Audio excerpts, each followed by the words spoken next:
Good evening, everybody, and welcome back to another episode of the Bremner Square Podcast. My name's Johnny Chick, and joining me this week, we have Adam Henderson. How are you doing, Adam? I'm good, Johnny. Are you all right?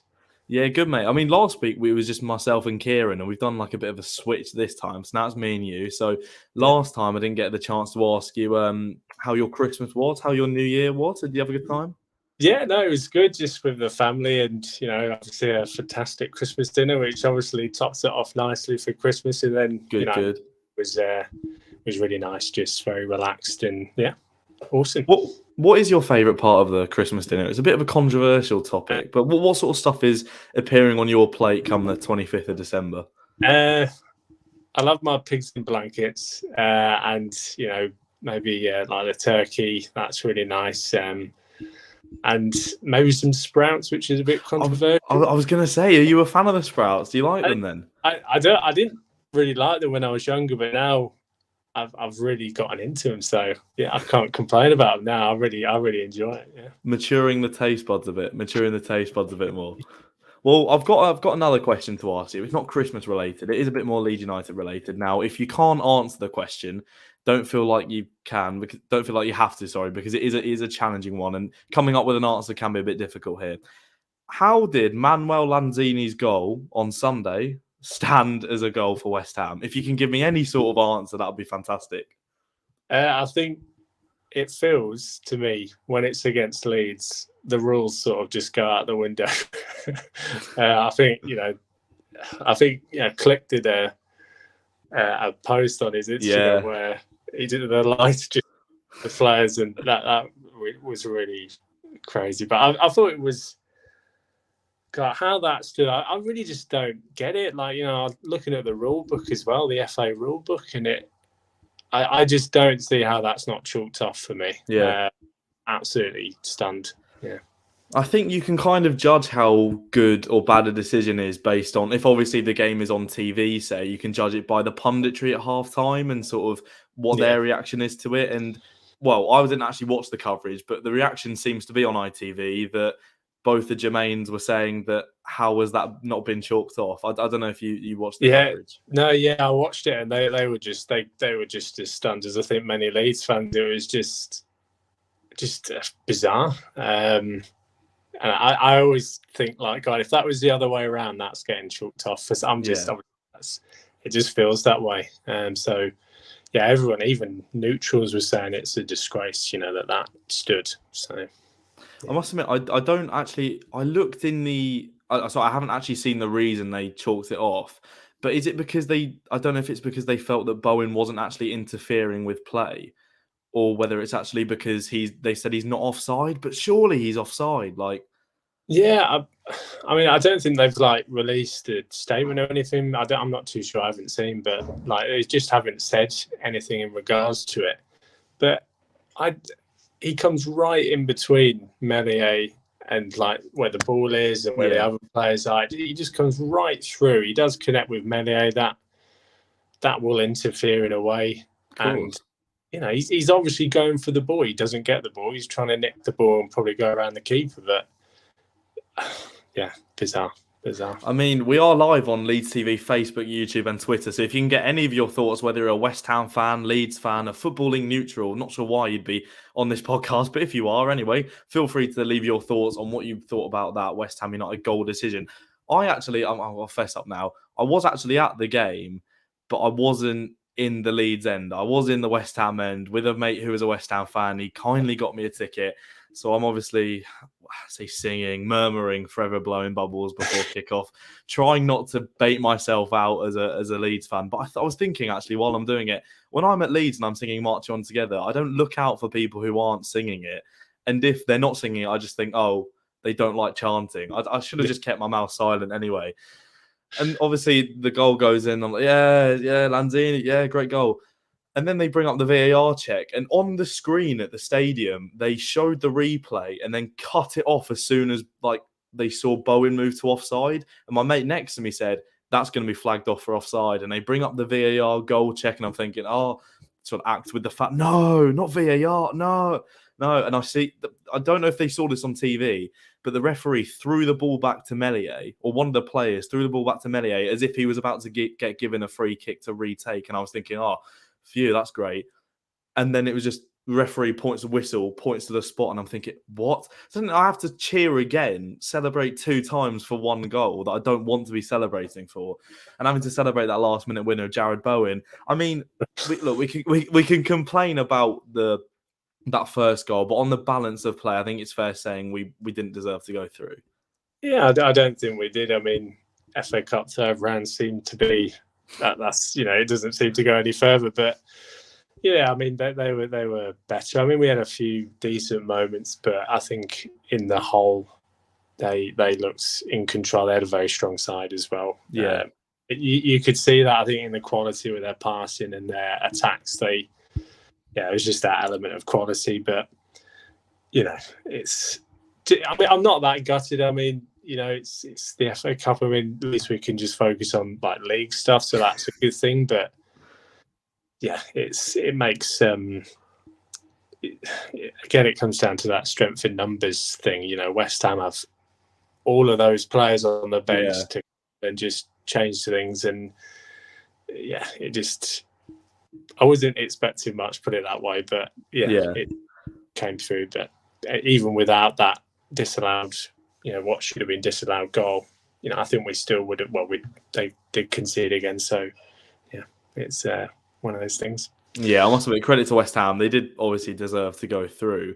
It's funny when you said, we can focus on the league now. I've actually written down in quote marks here, focus on the league. It's just such a Leeds thing, because we've been doing it for so many years now as we've got knocked out of the third round. It's like, well, at least we can focus on the league. I remember last year there was a bit of another excuse in there when we lost to Crawley. It was like, well, it's behind closed doors. There's no point in watching us lift the trophy when we can't see it. So obviously, let's try again this year. The last time, I actually said it wrong on the last podcast with Kieran. I said the last time we progressed through to the fourth round was 2015. It was actually 2016 when we lost to Sutton in the fourth round. So it'll be coming up, obviously, 2023 next year will be the first chance to progress since 2017, which is ridiculous. I mean, what do you actually make to that sort of hoodoo in the FA Cup at the moment? I don't know. It's a strange one. Whether it comes down to sort of the mixture of youth and regular first team players, that could be a thing. I mean, but I don't know. It just seems third round is just like, we've been drawn, that's our last round, and that's it. But I really don't understand it. I think West Ham just wanted it more, and I think other teams have wanted it more. Leeds haven't really looked like they've wanted it in previous years and current this year as well. So I can't really explain it. I think it may be just big team selection, but I think obviously for yesterday, and you can't really complain about the team selection because Leeds don't really. I think that is probably one of the strongest teams we could have fielded anyway, and it will probably be similar in the league next week. Yeah, there's not really much we could have done really. So, just one of those things. So I can't really explain it, Jonny. Well, the thing is, like we said, team selection there. Bielsa used the 3 players off the bench, and we used a few more, but used 3 players off the bench that I expected him to. Rafinha, Forshaw, Dallas, and with those 3 players in, I don't want to be the bearer of bad news, but that's probably going to be a similar lineup to what we see at the London Stadium next week. Obviously, Diego Llorente is suspended. We're going to get onto the preview for that one later on in the podcast. But in terms of the three debutants then, or were there three debutants? I mean, Lewis Bate, we'll start with Lewis Bate anyway. I thought he obviously only played 45 minutes of football on Sunday, but I actually was quite impressed with what he did. Yeah, I think he's a very bright talent. I think it's such a great, I think for the future anyway, he's fantastic, and he really controlled himself against some really, really good players, made some good passes. I think he's got a lovely first touch, and he does he's quite good at taking the ball in and spinning around and seeing what's ahead of him. He's really good at it. He drives forward, and I think he reminds me a bit of a Lewis Cook type player. I don't know. Yeah, that's actually what I was thinking as well. He's similar kind of body shape and how he moves. It's very similar, and similar attitude, I think, as well. And I think that's the kind of player that Leeds will love to have, for the future and for the bench. Like even next season, I think he's looking really mature and up for that first team. So yeah, he very rarely features on the bench though, does he? That's the weird thing. Yeah, I think yeah. I mean, after yesterday, I think it will give Bielsa, I think, some thoughts. Maybe probably should have Lewis on the bench here, but yeah, I think he really has got his name, I think, in the hat now for being on the bench and for being in Bielsa's thoughts on a match day. So you could tell the social media team were lapping up the whole clickbait in the middle and the midfield with the partnership. I think everyone, as soon as the lineup was released, quick retweet, quote tweet, clickbait, trying to get those likes in early doors. But another man who made his debut, Hjelde, I thought was phenomenal at the back. I thought he really dealing with, because Charlie Cresswell made his, would it have been his debut for Leeds, but definitely first start against West Ham earlier on in the season, came up against Mikel Antonio, was unfortunate to concede a last-minute goal, but other than that, I thought he was very good. Antonio, it was very good, very, very good yesterday. He's a very good striker and a tough opponent to come up against for these debutants. But again, Hjelde, I thought against him and there are other players like Bowen and Vlasic, but I thought he was very, very good. Yeah, I think he's quite a big lad, and he's very... I thought he handled himself again really well. I mean, he's playing against a top Premier League striker, and Antonio is probably like twice the size of him. And I think he did well. Like, there's a few shaky moments, but I think mostly it was really professional. He looks extremely good, and you wouldn't think he's the age he is. He looks no. I think he plays more maturely. So, I mean, it's great to see that we've got a lot of strength, I think, at the back, like with Llorente out now. You look at like Cresswell and Hjelde, and you think, oh well, we've got good cover there then. So that's not too bad. But yeah, I think it was brilliant, absolutely brilliant. Yeah, well, the youngsters coming through, I guess, in the next, I say, couple of years, but the future of Pascal Struijk, Hjelde, Cresswell, it is positive, I guess. Yeah. But I don't know if you saw his red card challenge on Vlasic that got Vlasic that free kick on the edge of the box. That was a really poor challenge. I mean, he didn't touch him at all. Hjelde did not touch him. Yeah, he's. I think there was a few things with like West Ham making the most out of things. From what I saw on TV, but yeah, there was no contact. No contact. There was a sniper in the stands or something. I don't know. Yeah, it was crazy. I haven't actually taken note of who the referee was, and if West Ham fans are watching this and thinking we're being salty, it is just because we're not through to the next round of the cup. I do think West Ham thoroughly deserved it. My thoughts on the London Stadium as a whole, I wouldn't like it if Leeds had it.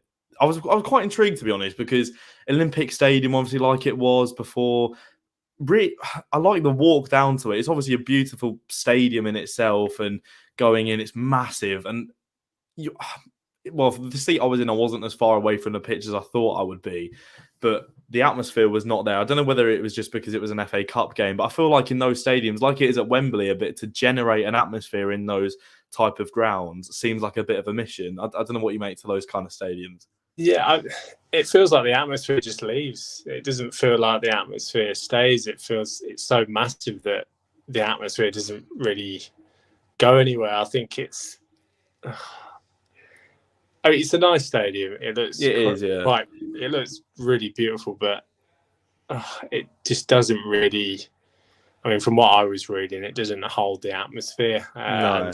looking at some pictures from some Leeds fans in the away end. Yeah, did you see the one right from the back? Just little specks on the pitch.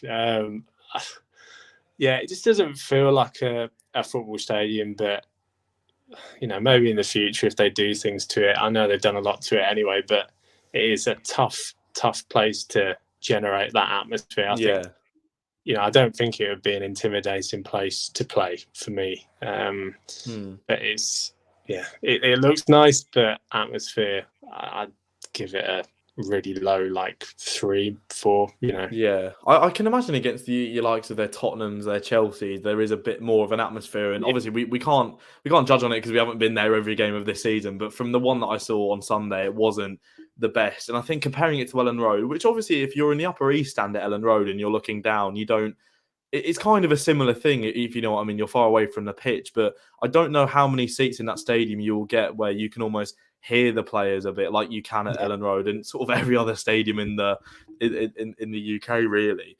But no, congratulations to West Ham. They do make it through to the next round. One of the things that really gutted me about that game was coming home on the train. Firstly, I didn't actually realise Jared Bowen's goal, Lanzini's goal, shouldn't have counted. So I'm on the train looking at this back thinking, hold on, we've been robbed here. Second thing I look at is Phil Hayes' comment of saying Bamford would have started if he hadn't have picked up a little injury in training.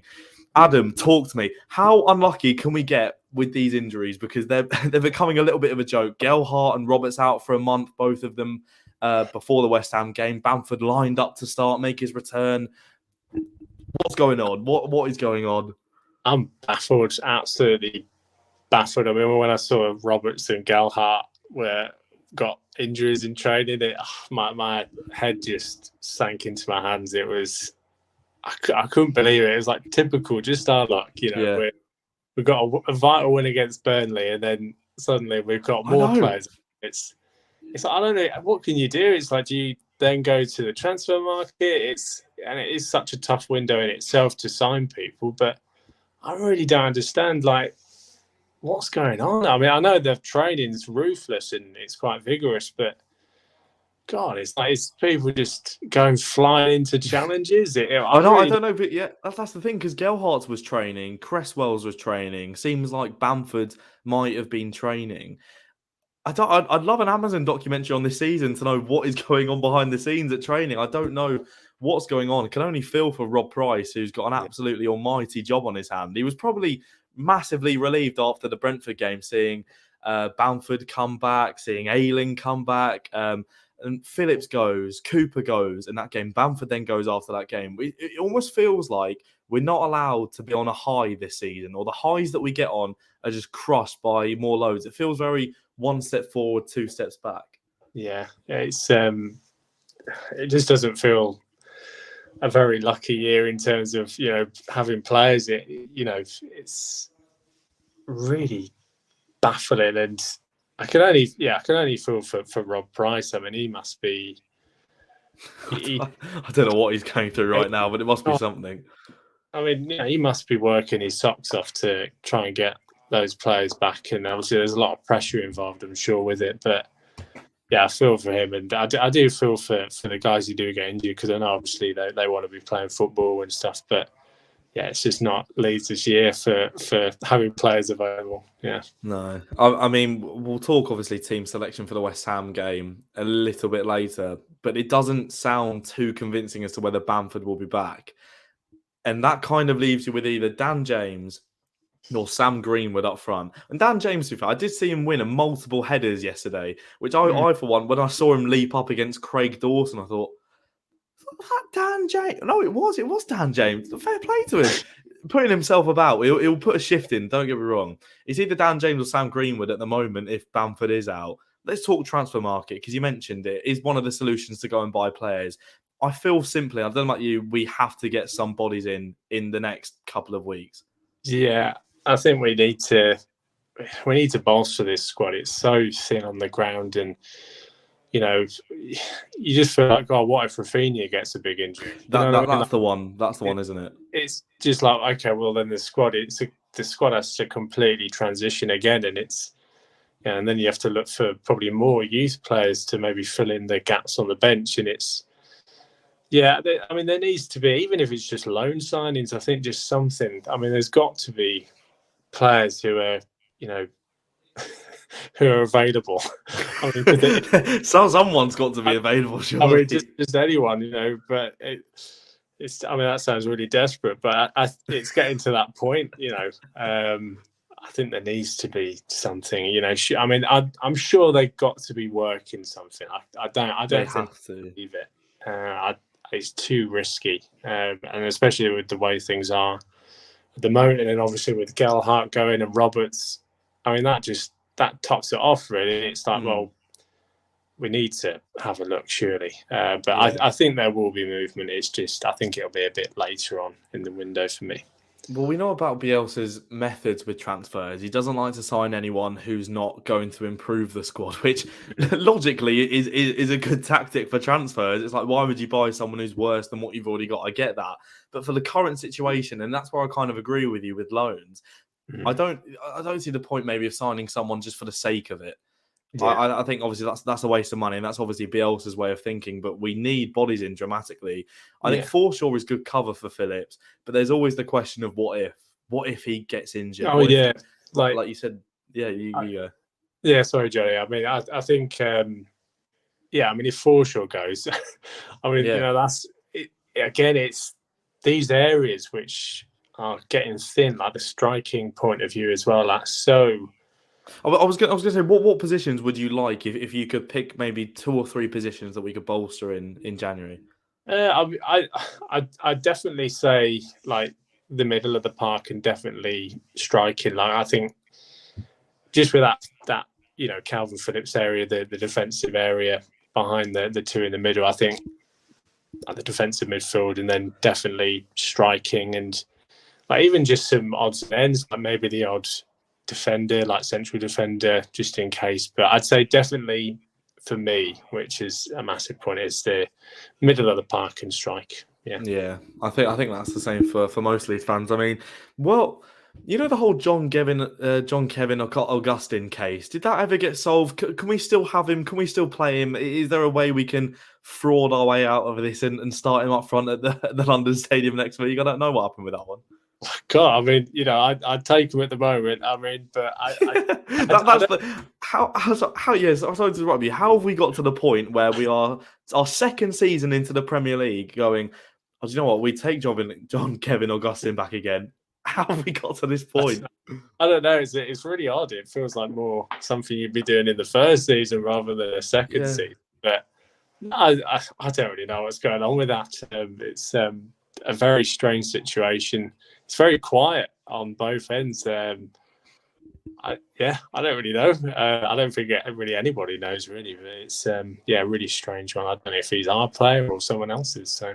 Yeah, well, we haven't seen any names linked at all. I mean, there are the odd links from accounts on Twitter. Then you check their account and they've got 2 followers just created 2 days ago. And you're like, oh, Calvin Phillips won't be moving to Man United after all. Oh, you should have said. You should have said. So I'm looking at. I've seen. I don't know how concrete it is. It seems like Norwich would be letting Todd Cantwell leave for about £15 million. I have seen Leeds accounts linking us to him. Maybe it's more of a would you like to see him? So I guess would you like to see Todd Cantwell in the side?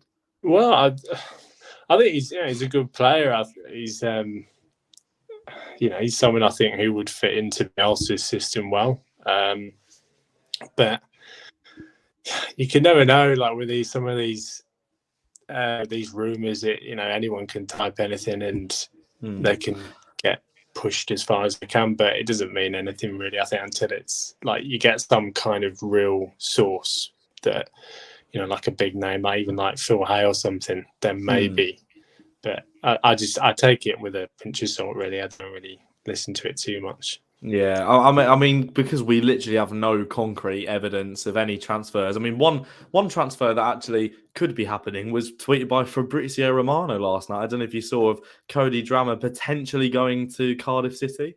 Yeah, I saw that, and that was a bit of a shock. I mean, I mean, I wouldn't let him go at the moment, just with how things are. But the fact he could be first choice right back in a week's time. Yeah, like, maybe it's not the best time to send someone out on loan. Like, just let's see how we do first. And then if it improves near the end of January, then maybe it's a good thing for him to go and play at that level. I mean, he is good enough, and it would do him good. But I think just keep him here at the moment. So. Yeah. I don't know if that gives me confidence, though, that if they are willing to let him go, that they may have something in the pipeline that they could be then bringing in. I don't know why we potentially need cover at right back. I guess there is only Luke Ayling and Shackleton is injured. I get that. And whether they're looking at someone else and then Dallas could get moved into right back, I don't know what they're looking at. There's a reason I'm not on the Leeds transfer board, and that's exactly why. But what a weird universe it was seeing Phil Hay and Fabrizio Romano in the same Twitter thread having a chat. Talk to me about that, because that's fascinating. It was bizarre. It really, two very well. I love Phil Hay. I think he's fantastic, and then you've got another very popular person, popular people. It was really strange. It was quite interesting. I think he just finished it off with a thanks, Phil, and I think somebody put like an in-betweeners. Yeah. Oh, that really got me. But it was really cool, and it was quite nice to see. Yeah. I couldn't tell if the Fabrizio Romano comment, because Phil Hay said, there's actually been no real comment made from Leeds. It doesn't seem like this is as far going as Fabrizio sort of made out. And then he's replied like, thanks, Phil, ! And I'm thinking, has he taken offence to Phil Hay, or is he really trying to make friends here? I can't tell whether he was going on the sarcastic, like, all right, mate, cheers, or he was actually going, thank you. I'm going to stick with the latter and say he's a nice guy, and maybe Fabrizio Romano may be working at the Yorkshire Evening Post at the time soon. I don't know. Get him on the YEP sports desk. I don't know. But in terms of any other names, I'm just trying to think of that sort of middle of the park attacking midfield position. I mean, Dele Alli seems incredibly out of favour at Tottenham at the moment. Bielsa potentially a man to rejuvenise his career? I think, I mean, I think that, he could be an option. I think there's even in Europe, around Europe, like into French, German, Spanish leagues, I think there's players. I mean, I can't think of any off the bat. There are players, trust me. There are players who are available, but I think. Dele Alli would be a good shout. I mean, I know he's not really doing too well at Tottenham. He's had it quite rough recently, so I think, whether that's worth a punt from like Victor Orta to maybe do something, or like even other players, I think it's definitely worth a punt. There is a lot of out of favour middle of the park players, I think, at the moment.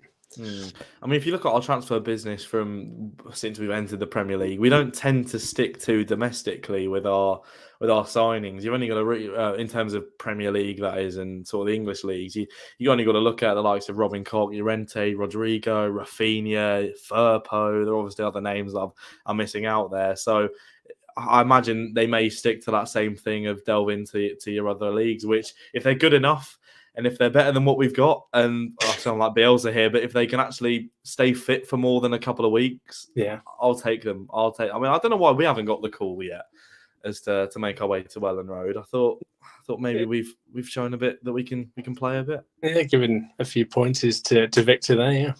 Yeah. Well, look no further. I mean, I don't know what position you'd happily play. I'll happily do a Dallas. Go anywhere. I don't mind as long as I'm playing. It's fine. I love the middle of the park. I feel like a midfielder. What have we stated we need? Someone in the middle of the park. What number would you take in the squad? What number at the moment would you something? Adam Henderson in the lineup. It's a weird one, but it was my first ever email, and my number that I ended the email with was 49. Right. So I'm going to go 49. Yeah, I just have a connection with that number. Good. I like that. It's a bit like McCormack 44. Yeah. Or so it's not like your standard numbers, but they get remembered. Remembered. I like that, because whenever I see the number 44 now, I think of Ross McCormack. Who knows? Fans in 20 years' time, their children, grandchildren can see number 49 and go, Adam Henderson. He was with us, wasn't he? Victor, talk to me. I see it happening. But we did massive diversion. We did get knocked out of the FA Cup. The draw that was made on Sunday, weirdly after our game, before the Nottingham Forest Arsenal game. Don't know if I'm a fan of that. I don't know. Don't know much like that. They usually do it before the Monday night one, but in terms of the Sunday night one, it was a bit weird. Usually they will do it on the last tie to be played, and yeah. When they said, I actually didn't know it was after the Arsenal Forest game. I didn't know that, and then when I heard that, I was a bit shocked. I thought, oh, okay, well, a bit early, but we'll take it, Not that it really mattered for us. Not that we really cared at the time. I was listening to West Ham fans on the tube go, "Oh, we've got Kidderminster." I was like, "Oh, we could have had them. I mean, talk to me about that draw. The two big ones from the weekend. I mean, let's talk about the FA Cup actually as a whole this weekend, because I was going into it thinking, obviously it's great we're playing, but in terms of the magic of the cup, I feel like it's died out a bit in recent years. But I feel that Saturday especially brought the magic of the cup back to life. Yeah, I think over recent years it feels like it's gone a bit out of favour with people, but yeah, it was quite nice to see this weekend. Like like Kidderminster playing, like beating Reading and stuff like that. It's fantastic to see that. And even like Hartlepool, like that was brilliant as well. But yeah, Cambridge limbs at Newcastle as well. Oh yeah, like stuff like that is fantastic. So I think definitely this weekend people did get that cup excitement and the FA Cup excitement back. And yeah, I think next round, some great ties. Like I think Kidderminster, with West Ham, like it's going to be fantastic seeing a Premier League side playing against a national North side. Like it's fantastic, and I think it's great for the competition and for Kidderminster as well. I mean, even the sides that didn't make it through, you look at the goal Swindon scored to make it 3-1-4 not the time. Yeah, I think the time they're not going to get back into the game, but it looked fantastic. I think it was Chesterfield against Chelsea. Their goal when they're 5-0 down, 4-0 down was spot great limbs in the away end. Morecambe when they took the lead against Spurs was phenomenal bodies in the away end.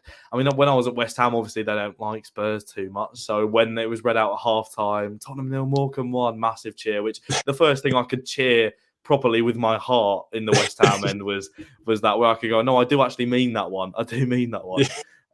Some of the things you have to do to try and pretend you're a fan of that club, like, I don't know, I'm just shouting come on you irons, randomly, just to sort of fit in. But no, it's poor. But yeah, in terms of those sides, it did cause a shock in that third round. The fourth round ties: Palace against Hartlepool, Kidderminster against West Ham, and Cambridge against Luton. I mean, for Cambridge and for Kidderminster, it's massive having those games at home, isn't it? Oh yeah, I think for Premier League sides to go to these grounds, which you look at the contrast from Agborough to the London Stadium, it's absolutely monumental. So it's fantastic that West Ham, they're going to go to Kidderminster. It's going to be a cracking atmosphere, I'm sure. And same with Cambridge. These are the kind of games that you live for in the FA Cup, and I think that's what makes it so special.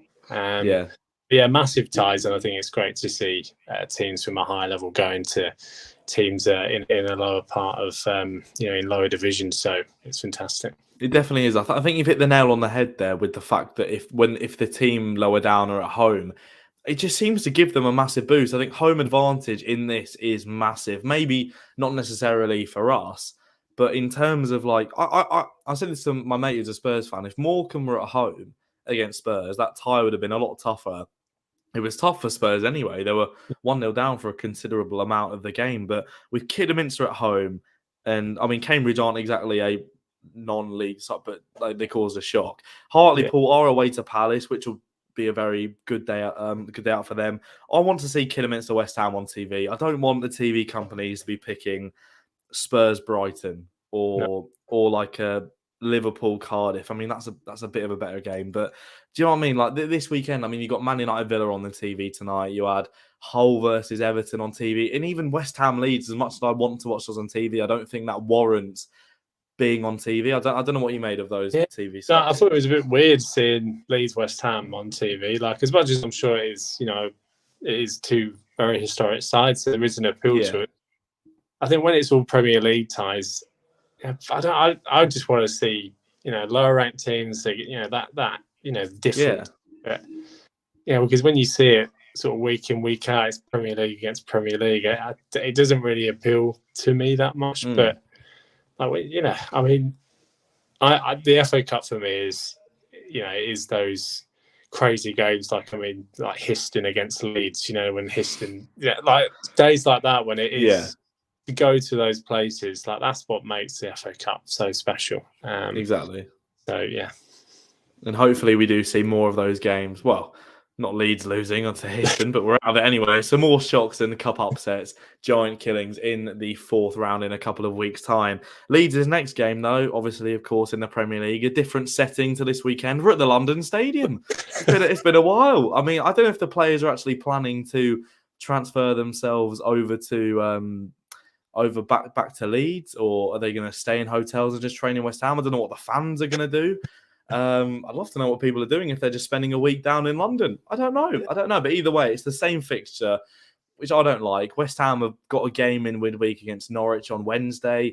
Is that potentially gonna hinder them? Because I thought they may go weak lineup Sunday, stronger in the two league games to make sure they can try and get those Champions League spots. But they've done the Europa League Thursdays and Premier League Sundays for a while now. So I guess it's going to be a similar lineup from them.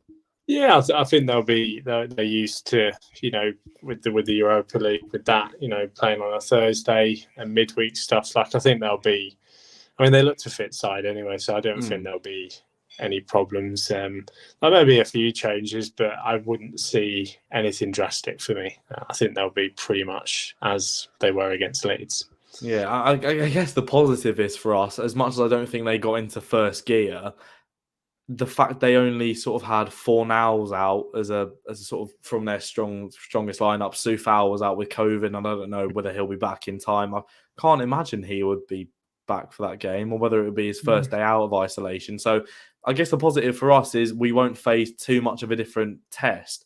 Yeah. The downside is we will probably be weaker because we'll be out without Llorente, but Rafinha, Forshaw, Dallas have got to come in, surely. Yeah, I think, definitely. I mean, the second half started, Leeds brought on Rafinha, Dallas and stuff. So I think, they'll be definitely starting. It'll be as strong as we possibly can get it. But I mean, obviously Llorente gone, but I think we've got some, as we saw Saturday, we've got some good replacements for Llorente and stuff like that. But it will be full strength, I would have thought, I really want to know what the tactical battle is with the managers, whether the Leeds coaching staff will go to Hjelde, look, you did this against Antonio, he's probably going to do this the week after, or whether the West Ham guys are going to be going, Antonio, look, Hjelde's bad at doing this, to do this, and they can literally change it within a week. I'm sure the tactical battle is going to be, in a sense, a bit kind of fascinating. Yeah, it is really interesting, to play one team on a Saturday and play them again, like we played them on a Sunday, but then play them on a Saturday. It's going to be really interesting how Bielsa kind of maybe changes things like certain ways. Like it'll be interesting to see what West Ham do. Will they change things, target different areas and stuff like that? So it's going to be an interesting tactical battle. But I think, I'm looking forward to the Premier League time of it. Yeah. I think I know what Bielsa is going to do in terms of lineup in that striking position. For you, Dan James or Sam Greenwood, if Patrick Bamford isn't available? I think he'll put Dan James there, then it'll be Greenwood on the bench. I think it'll be like Harrison, James, Rafinha. What would you rather him do? I would say probably Greenwood first, and then maybe when people are getting tired, a burst of energy with James maybe coming. All right, okay. Yeah. I suppose didn't look at it that way. I don't know. I felt sorry for Greenwood on Sunday because there is obviously a player in there. He's obviously below the likes of Joe Gelhardt, who is in a sense above everyone by a superior level in those under 23s. But I did feel sorry for him because the balls were just sort of getting chucked up to him when he's against two centre backs who were very big, and he's not the biggest of players, and he was getting himself about. Actually, I was looking. I think he got booked, but I was looking at him sort of putting challenges off the ball as soon as the defenders kicked it, just gives them a little sort of shove or like stud in the foot. So I do think he really wants it. I just sort of felt bad for him on Sunday. Yeah, it was a difficult situation, when teams are going to play like their main centre backs against a player who predominantly has played in the under-23s. It is tough for him, but I don't really think there was much for him to do. The balls were just being popped up to him, and it's a tough thing to just think, okay, well, I can just chase this ball and see what happens. But they were dealing with it really well. It was a tough one for him, but I think I'd give him another go. I think there is a quality player in there. He is quality. You've seen some of the highlights of him in the under-23s and what he can produce. Set pieces are a joke, aren't they? Yeah, so he is. There was a lot of quality. I think it was just a really tough situation for him. It was tough to be thrown into that and to have their main centre backs playing, and that would be the same again on Saturday. But yeah, I think give him another go, and then if it doesn't pull off, I think Dan Jones with a burst of energy, I think that might surprise their defenders. So. Hopefully on Thursday or Friday, whenever Bielsa's press conferences, we don't get Bamford's out for a month. If he does have to miss this game, fine. We've done it once this weekend. We'll do it again the next weekend without him. But I don't actually want to tempt fate. I don't want to talk about his injury. The injuries are just stacking up, and it's getting bizarre at the moment. Let's get a score prediction for this West Ham game on Sunday then, Adam. What are we thinking? I'm going to go 2-1 Leeds, I'll say. 2-1 Leeds. I'm going to go 1-0. I think Bowen will get his customary goal against us. It always happens. Always scores against for Hull. I think in the reverse fixture in September, where we were actually played some of our best football, and we were really unlucky to lose, actually. That's probably worth mentioning. It was Antonio in the last minute, I think it was. Yeah. But Bowen's sort of strike just deflected off Firpo and went in. Bowen getting his luck against Leeds. So hopefully that doesn't happen on Sunday. Hopefully we can get 3 points. But safe travels or safe staying in London if you're going to the game. I'm not in the West Ham end again this time. I won't be doing that anytime soon with what happened on Sunday. But yeah, I'm going to go 1-0. Adam's going 2-1 Leeds. Well, we'll see. We will see. But thank you, everyone, for listening to this week's episode of the Bremner Square Podcast. Hopefully, we'll be back a little bit more cheery and with 3 points on Sunday's game.